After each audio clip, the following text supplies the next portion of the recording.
Practice paper से कुछ question हल करते हैं, है ना। प्रैक्टिस करते हैं किस तरह से बोर्ड एग्जाम में पेपर आते हैं कक्षा 10 में। इसमें पहला क्वेश्चन आपका जो रहता है तो वस्तुनिष्ठ प्रकार का होता है, ऑब्जेक्टिव होता है। टिक करने वाले आते हैं, 4 ऑप्शन दिए रहेंगे, उसमें से सही उत्तर चुन के हमें लिखना होगा। लिखा है सही विकल्प चुनकर लिखिए। तो जैसे 1 × 6 = 6 ये जो लिखा हुआ है, मतलब कि 6 प्रश्न रहेंगे जो एक नंबर के रहेंगे, एक मार्क्स के 6 क्वेश्चंस रहेंगे और वो कुल 6 अंक का रहेगा। इस तरह से पहला क्वेश्चन। तो जैसे इसमें पहला लिखा है 2 संख्याओं का गुणनफल 56 है, मतलब उन 2 नंबर्स का प्रोडक्ट जो है वो 56 है और एलसीएम 8 है, तो एचसीएफ क्या होगा। तो देखिए ऑप्शन दिया है 56 होगा कि 8 होगा कि 7 होगा या इनमें से कोई नहीं। चलिए तो बताइए क्या होगा। 7 कैसे आ गया 7 से होता है।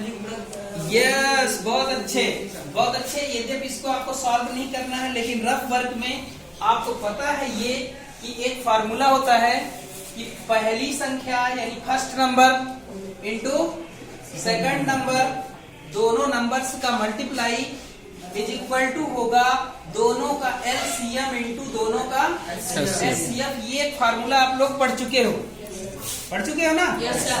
मतलब दोनों नंबर्स का मल्टीप्लाई बराबर होगा एलसीएम इंटू एचसीएफ। तो देखिए ये दोनों नंबर्स का मल्टीप्लाई दिया है 56।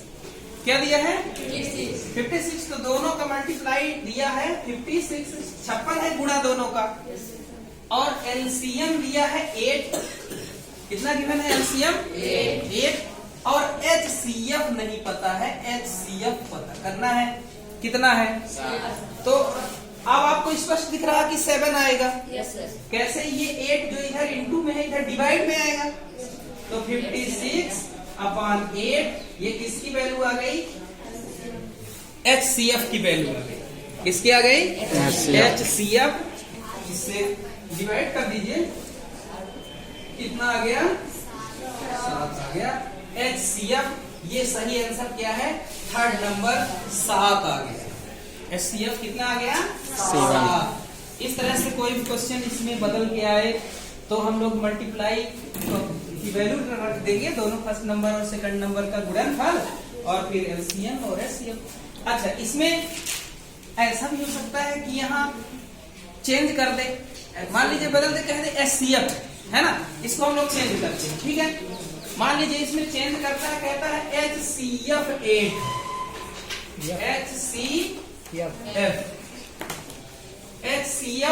8 है, तो एलसीएम होगा, यहाँ क्या करते हैं एलसीएम बिल्कुल यस एफ हटा देते हैं। एलसीएम क्या होगा, तो चलिए फार्मूला अपना यही लगाना है। एलसीएम की जगह में हमें ज्ञात करना है, अब एलसीएम नहीं दिया है, एचसीएफ के स्थान पर हमें 8 लिखना है। तो यही बात ना है, एचसीएफ इधर कर, एलसीएम यहाँ लिखा रहेगा, इंटू 8 यहाँ हो जाएगा। ठीक है ना, इसको हम लोग यहाँ पास थोड़ा सा चेंज कर लेते हैं। ये देखिए यहाँ एलसीएम दिया है, नहीं दिया है तो एलसीएम लिख दीजिए। एचसीएफ दिया है, कितना दिया है 8 दिया है ना, एचसीएफ 8 है, और यहाँ से जब हम एलसीएम निकालेंगे तो ये 8 डिवाइड में चला गया, तो एलसीएम आ गया कितना 7। एलसीएम 7 आ गया, तो ये 7 उत्तर आ जाएगा। बात समझ गए। क्वेश्चन में चाहे एलसीएम पूछ ले चाहे एचसीएफ पूछ ले, हमको फार्मूला यही यूज करना है। ठीक है ना, ये पहला क्वेश्चन। इस तरह एक आधा और क्वेश्चन लेते हैं इसी में। जैसे मान लीजिए दूसरा क्वेश्चन, सेकंड, मान लीजिए द्विघात समीकरण लिखा है। द्विघात समीकरण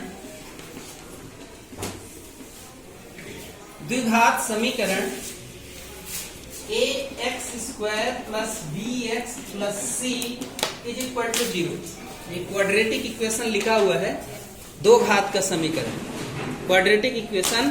तो ax² + bx + c = 0 के मूलों का योगफल, इसके मूलों का योगफल होगा इसके मूलों का योगफल। दो रूट आते हैं जो किसी भी द्विघात समीकरण के दो रूट होते हैं, उन दोनों का योगफल एडिशन ऑफ रूट्स कितना होगा। ऑप्शन दे रहे हैं, मान लीजिए C/A माइनस B/A, और जैसे मान लीजिए D/A और एक इनमें से कोई।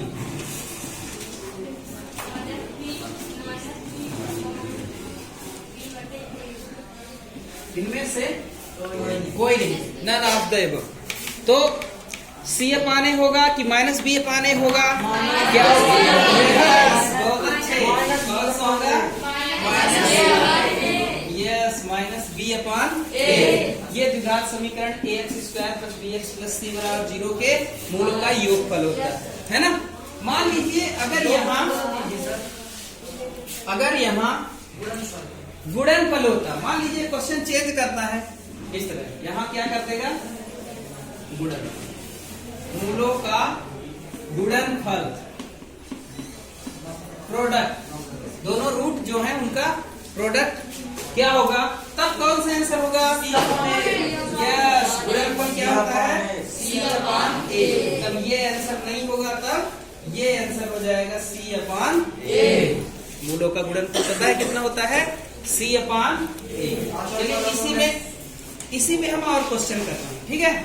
मान लीजिए आपके पास इस तरह का क्वेश्चन लिखा है, ये क्वेश्चन मान लीजिए 3x² + 4x + 10 = 0। ये क्वाड्रेटिक इक्वेशन लिखा हुआ है।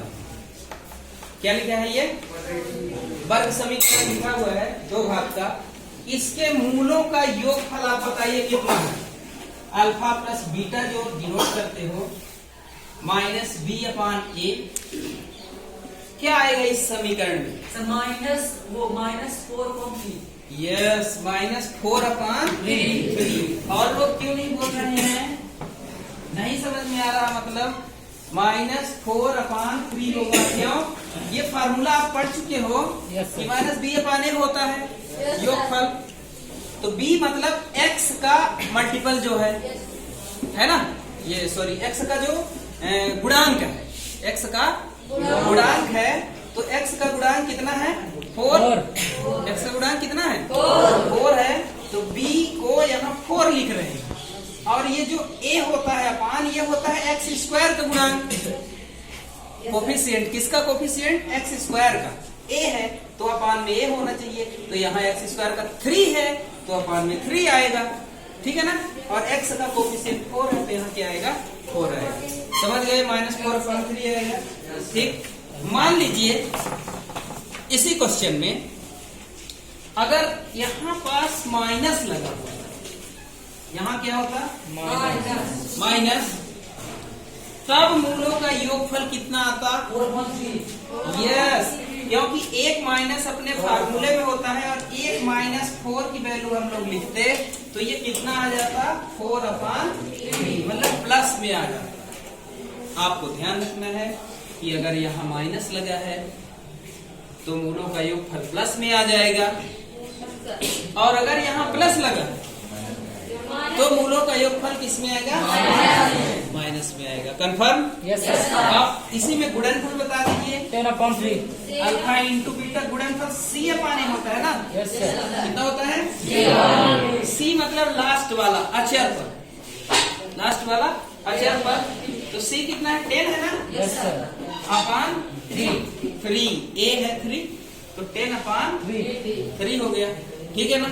इस तरह से इसमें चाहे मूलों का योगफल पूछे चाहे गुणनफल पूछे, हम लोग यही फार्मूला लगा देंगे, ठीक है ना। कोई दिक्कत इसमें?